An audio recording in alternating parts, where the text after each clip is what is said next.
24살의 여름은 뜨거웠어요. 대학 졸업과 동시에 시작된 병역 특례, 근무는 내 인생의 방향을 송두리째 틀어놓는 듯했죠. 남들처럼 현역으로 군복무를 하는 대신 공단에 있는 작은 공장에서 2년, 2개월을 보내야 한다는 사실은 묘한 해방감과 동시에 불안감을 안겨주었어요. 어깨 수술 때문에 받은 공익 판정은 예상치 못한 선물이었지만 한편으로는 진짜 사나이가 되지 못했다는 자격지심을 남기기도 했네요. 하지만 어릴 적부터 독립심 하나는 강했던 나는 오히려 이 기회를 긍정적으로 받아들였죠. 대학 시절 내내 아르바이트로 생활비를 벌었었던 경험은 사회생활에 대한 막연한 두려움을 설렘으로 바꿔주었어요.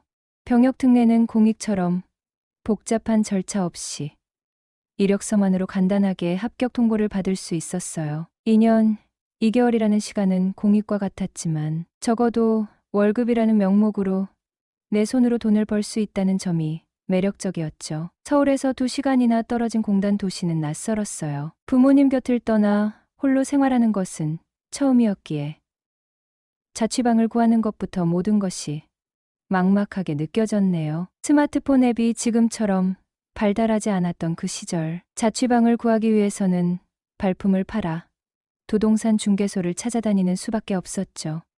공단 입구 근처 낡은 간판을 단 작은 부동산 중개소 문을 열었을 때 예상외로 활기찬 분위기가 느껴졌어요. 3명의 아줌마들이 각자의 책상에 앉아 전화 통화를 하거나 서류를 정리하고 있었죠. 내 눈이 이상한 건지 아니면 그만큼 여자가 고팠던 건지 아줌마들도 여자라고 훑어보게 되더라고요. 근데 또 은근 다들 미시처럼 어여쁘게 보이기도 했어요. 저 혹시 자취방 좀 보러 왔는데요. 어색하게 말을 꺼내는 나를 향해 가장 연륜 있어 보이는 듯한 사장 아줌마가 환하게 웃으며 말하였어요. 아, 젊은 총각이 자취방을 구하러 왔구먼. 이 실장님이 전문이니 실장님께 맡겨봐요. 사장 아줌마의 손짓에 따라 시선이 향한 곳에는 묘하게 눈길을 끄는 아줌마가 앉아 있었네요. 30대 후반에서 40대 초반쯤으로 보이는 그녀는 수수한 블라우스에 검정색 치마를 입고 있었지만 어딘가 모르게 세련된 분위기를 풍겼어요. 안녕하세요. 김민정 실장입니다. 그녀는 부드러운 미소와 함께 나를 맞이했어요. 어떤 방을 찾으세요? 저렴한 월세방으로 2년 2개월 정도 살 예정입니다. 내 말에 김 실장은 잠시 생각에 잠기더니 살짝 난감한 표정을 지었죠. 2년 2개월 계약은 좀 까다로운 조건인데 보통 월세는 1년 계약을 하거든요. 그래도 한번 맞춰보도록 노력해 볼게요. 왠지 모르게 그녀의 진지한 표정에 안심이 되었어요. 그때는 몰랐죠. 그날의 만남이 내 24살 여름을 송두리째 뒤흔들 사건의 시작이 될 줄은 말이죠. 차도 없던 시절, 김 실장의 낡은 소나타는 든든한 발이 되어 주었네요. 함께 차를 타고 돌아다니며 본 집들은 하나같이 마음에 들지 않았어요. 낡고 좁거나 위치가 너무 외진 곳이 대부분이었죠. 결국 돈이 문제였네요. 월세를 5만 원만 올려도 훨씬 괜찮은 방이 많다고 하더군요. 3군데 정도를 둘러보는 동안 2시간이 훌쩍 지나갔어요. 젊은 사람이 참 까다롭네. 김 실장은 농담처럼 말했지만 왠지 모르게 미안한 마음이 들었죠. 2군데 더 볼 수 있는데 배도 고프고 밥이나 먹고 갈까요? 시계를 보니 2시가 훌쩍 넘었더군요. 그녀의 제안에 망설임 없이 고개를 끄덕였어요. 허름한 설렁탕 집에 들어가 김이 모락모락 나는 설렁탕을 앞에 두고 마주 앉았죠. 밥값은 당연히 김 실장이 계산했어요. 젊은 총각, 훤칠하게 잘생겼네. 여자친구는 있어요? 밥을 먹는 동안 김 실장은 쉴 새 없이 말을 걸어왔죠. 은근한 관심이 느껴지는 질문에 나도 모르게 솔직하게 대답했어요. 아니요. 아직 없습니다. 실장님은 결혼하셨어요? 결혼은 했죠. 애도 유치원 다니고 이제 초등학교 들어가요. 그녀의 대답에 순간적으로 유부녀라는 단어가 머릿속을 스쳤네요. 남편분은 좋으시겠어요. 이렇게 아름다우신 분이랑 사시니 뻔한 립서비스였지만 김 실장의 얼굴에는 묘한 그림자가 드리워졌죠. 우리 남편 말도 마요. 주말에는 강원랜드에 살았고 평일에는 술만 퍼마셨어요. 아주 지긋지긋했죠. 예상치 못한 남편 욕에 당황했지만 그녀의 솔직함에 왠지 모르게 더 가까워진 느낌이었어요. 근데 왜 다 과거형이네요. 혹시? 네, 맞아요. 2년 전에 이혼했어요. 나도 덩달아 신세 한탄을 늘어놓았죠. 대학교 졸업하고 취업할 나이에 군 복무나 하고 있다니 제 인생이 꼬인 것 같아요. 내 푸념의 김 실장은 뜻밖의 칭찬을 건넸네요. 얼굴상이 사장상인데? 나중에 크게 될 거야. 젊은 사람이 뺀질거리지 않고 돈 벌려고 하는 게 보기 좋네. 그리고 키도 크고 장근육도 많아 여자들이 좋아하겠어. 오늘 내가 책임지고 꼭 좋은 집 구해줄게요. 그녀의 따뜻한 말 한마디에 왠지 모르게 마음이 흔들렸어요. 이혼녀, 아줌마. 머릿속에서 맴도는 단어는 야릇한 호기심을 불러일으켰죠. 저 아줌마가 내 눈에는 왜 자꾸 여자로 보이는 거지? 그 질문은 꼬리에 꼬리를 물고 머릿속을 헤집기 시작했어요. 사실 여자를 못 만난 지 꽤 되었거든요. 그래서 인생 첫 자취생활에 화끈한 로맨스를 꿈꾸었는데 어쩌면 김 실장도 괜찮다 싶었어요. 왜냐하면 내 존재를 아무도 모르는 곳에선 평범한 연애보다 특별한 연애를 한 번쯤 해보고 싶다는 상상을 하였는데 그게 김 실장 아줌마면 나쁘지 않단 생각을 했죠. 왠지 김 실장도 나를 나쁘게 생각하지 않는 것 같았거든요. 오늘 한번 작업 들어가 볼까? 순간적인 충동이 머리를 스쳤네요. 밥을 먹고 남은 두 군데 집을 더 둘러봤지만 역시 마음에 드는 곳은 없었죠. 네 번째로 본 집이 그나마 괜찮았지만 김 실장은 귀찮은 듯 이 집만한 곳도 없다며 은근히 계약을 종용하더군요. 그럼 실장님, 이 집으로 할게요. 네, 잘 생각하셨어요. 이 동네 살기 좋거든요. 저희 집도 여기서 가까워요. 시간 되면 우리 종종 봐요. 그녀의 입가에 옅은 미소가 지어지더군요. 저도 혼자라서 외로운데 누나 생기면 좋죠. 내 말에 김 실장은 어머, 누나라니 하며 웃었지만 싫지 않은 기색이었어요. 그러지 말고 오늘 어때요? 실장님한테 점심도 얻어먹었으니 오늘 저녁은 제가 살게요. 일단 사무실에 들러야 한다는 그녀의 말에 저녁 7시쯤 퇴근 후에 만나기로 약속했죠. 오후 4시. 아직 저녁까지 3시간이나 남았네요. 자취방 계약도 끝났으니 이제 남은 것은 필살기를 갈고 닦는 일뿐. PC방으로 달려가 피파 온라인 게임에 몰두하며 시간을 보냈어요. 7시가 되자 김 실장에게서 전화가 왔죠. 다 왔어요. 나와요.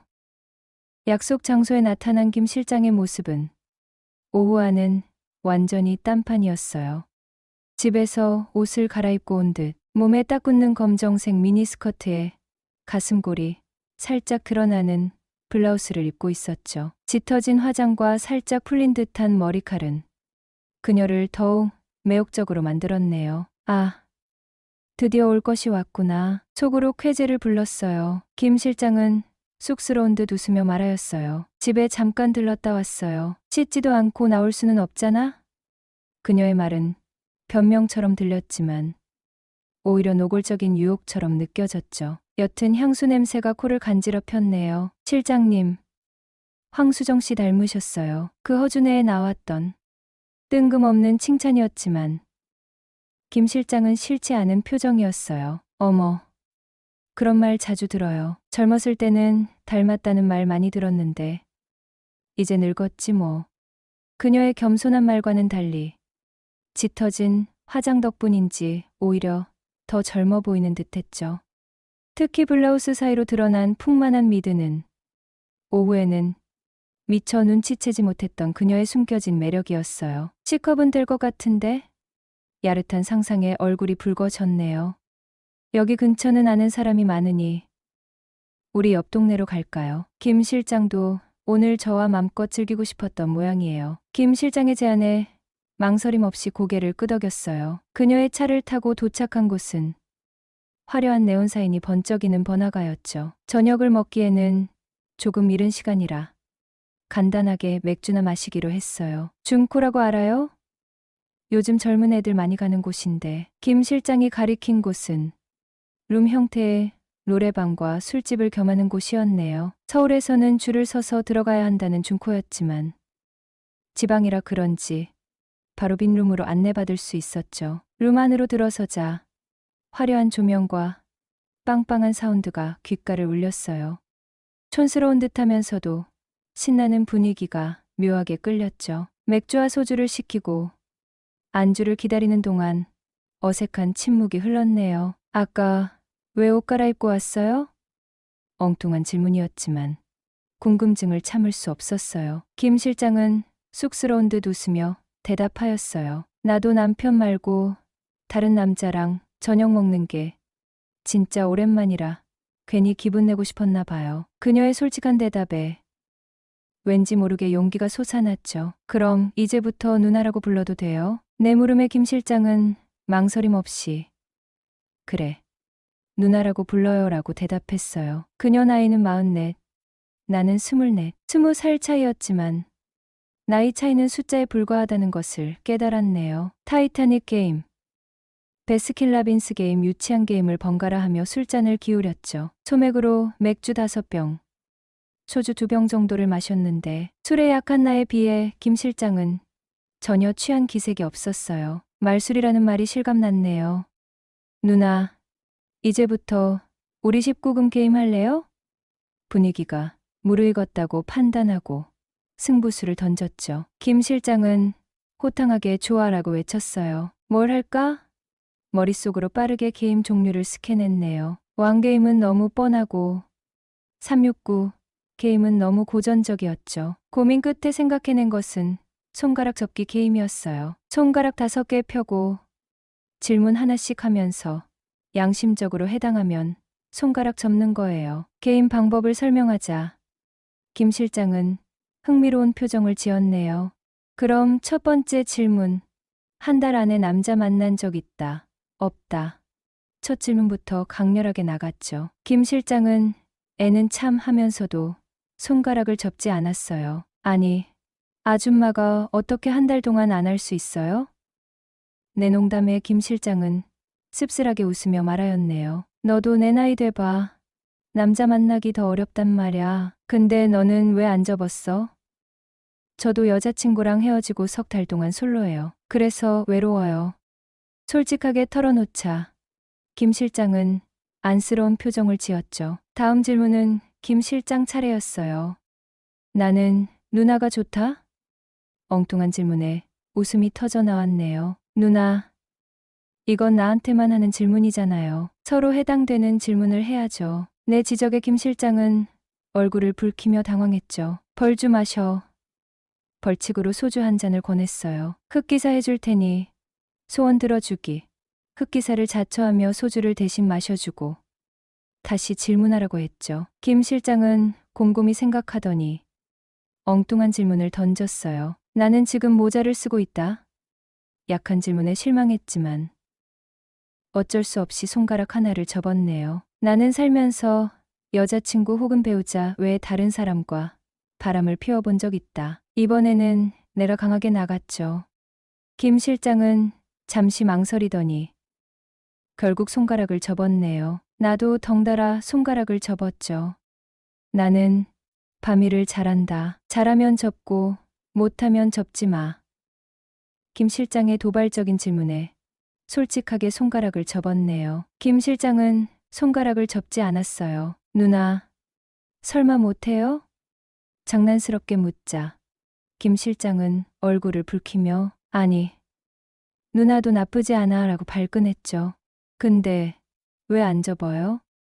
부끄러워서 그녀의 수줍은 모습에 웃음이 터져 나왔네요. 나는 여기 마음에 드는 사람과 함께 있다. 마지막 질문에 김 실장은 망설임 없이 손가락을 접었네요. 나도 손가락을 접었죠. 더 이상 게임은 의미 없다는 것을 직감했네요. 노래나 부르자. 어색한 침묵을 깨기 위해 노래를 신청했죠. 발라드 곡을 틀고 김 실장을 룸 앞으로 불러냈어요. 마이크를 잡고 간주가 시작되기를 기다리며 슬쩍 허리를 감싸 안았죠. 거부하지 않는 그녀의 반응에 용기를 내어 키스를 시도했네요. 예상외로 김 실장은 격렬하게 응해왔어요. 적극적인 모습에 당황했지만 싫지는 않았죠. 노래는 멈춘 지 오래. 룸 안에는 야릇한 숨소리만이 가득 찼네요. 안 돼. 우리 이러면 안 돼. 우리 오늘 만났잖아. 그녀의 말은 형식적인 거절처럼 들렸죠. 지금 상황을 봐요. 이게 안 되는 거예요? 능글맞게 웃으며 아까 흑기사 때 약속했던 소원 찬스를 꺼냈네요. 흑기사 소원 들어주기. 지금 써도 되죠? 김 실장은 말도 안 되는 소리라며 틴잔을 줬지만 역시나 튕기는 척이었을 뿐 거부는 없었어요. 쉬. 여기선 안 돼. 따라와. 그녀는 내 손을 잡고 중코를 빠져나와서 그녀의 차에 올라타자마자 차 안은 금세 뜨거워졌죠. 그날 이후 우리의 만남은 계속되었어요. 남들이 알면 큰일 나. 이 동네 생각보다 좁단 말야. 특히 내 사무실 사람들한테는 절대 비밀이야. 아, 이건 안 돼. 우리 20살 차이잖아. 가끔 그녀는 현실을 직시하며 괴로워했지만 하룻밤 만리장성을 쌓고 나면 현실적인 문제는 뒷전이 되고 말 정도로 우리는 서로에게 완벽하게 맞아떨어졌어요. 평생 한번 만날까 말까 한다는 찰떡궁합이었죠.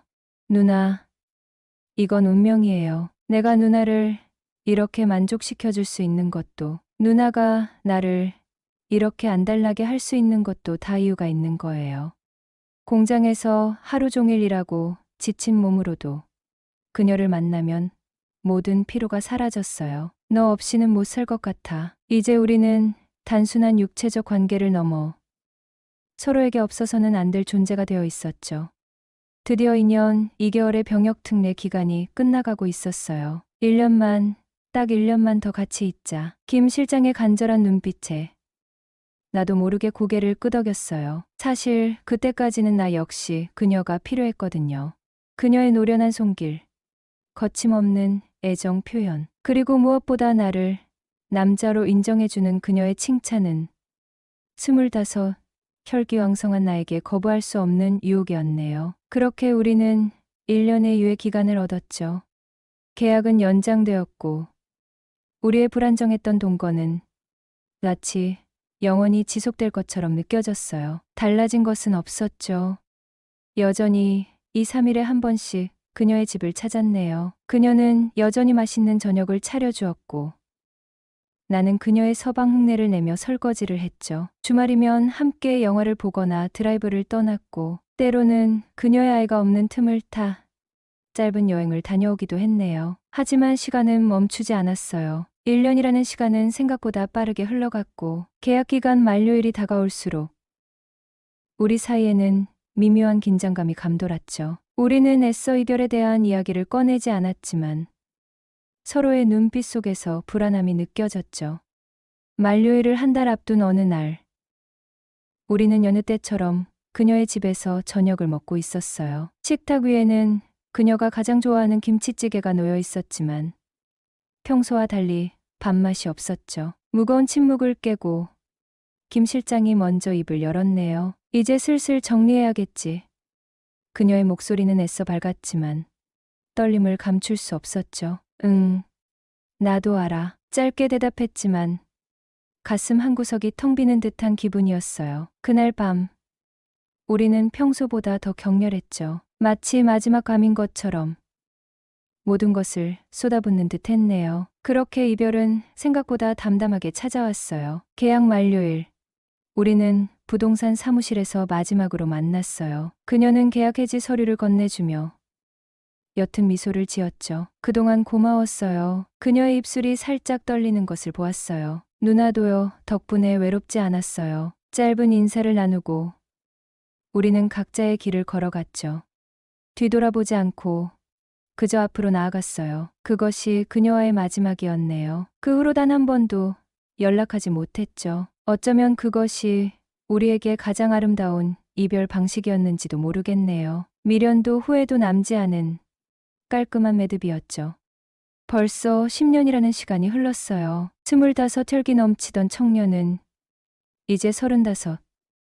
어엿한 사회인이 되었어요. 숱한 연애를 경험했지만 그 여름날의 뜨거웠던 사랑만큼 강렬한 감정은 다시 느끼지 못했죠. 가끔 문득 그 시절의 기억이 떠오르곤 하네요. 설렁탕집, 중코 노래방, 그리고 욕망과 죄책감 사이에서 흔들리던 아줌마의 눈빛. 그 모든 것이 마치 꿈결처럼 아련하게 느껴지네요. 아줌마와의 위험한 사랑. 낯선 도시에서 만난 그녀는 내게 삶의 활력과 뜨거운 열정을 선물했어요. 어쩌면 인생에서 단 한 번뿐일지도 모르는 금단의 열매처럼 달콤하고 위험했던 사랑이었네요. 지금은 희미해진 기억 속에서 그녀의 미소만이 선명하게 남아있네요. 죄책감보다는 아련한 그리움, 후회보다는 아름다운 추억으로 느껴져요.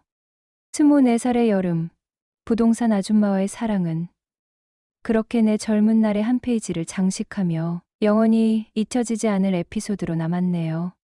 사랑은 마치 여름날의 소나기처럼 갑작스럽게 찾아와 온 세상을 적시고 언제 그랬냐는 듯 흔적도 없이